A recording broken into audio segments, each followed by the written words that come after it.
প্রিয়া আর নিকিতা তোরা কিন্তু তখন থেকে কথা বলে যাচ্ছিস, আর একটু যদি আওয়াজ শুনি তোদের নাম কিন্তু আমি বোর্ডে লিখে দেবো।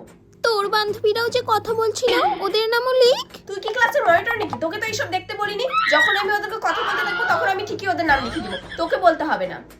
রাহুল, তুই আবার স্যারের চেয়ারে বসেছিস। দেখ, এরপর যদি আমি তোর নামে স্যারের কাছে কমপ্লেন করি তুই আমাকে কিছু বলতে আসতে পারবি না, বলে দিলাম। এই দাঁড়া, তোরা এতজন মিলে কোথায় যাচ্ছিস? জল আনতে রে। কি জল আনতে যাচ্ছিস না আড্ডা দিতে যাচ্ছিস? তোরা সবাই নিজেদের বোতল একজনকে দিয়ে দে, একজনই জল নিয়ে আসবে। একটু পরে ইংলিশ ম্যাম আসবে, শুধু ক্লাস ফাঁকি দেওয়ার ধান্দা। আমি মনে হয় বুঝি না। কি রে, কি হয়েছে তো? আমার পেটটা খুব ব্যথা করছে রে। তাড়াতাড়ি স্টাফ রুমে চল, তাড়াতাড়ি চল।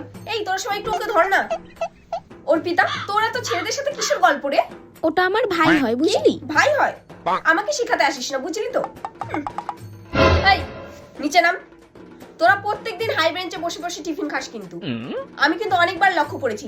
এটা তোদের লাস্ট ওয়ার্নিং। আর একবার যদি দেখি আমি কিন্তু ম্যামকে বলতে বাধ্য হব।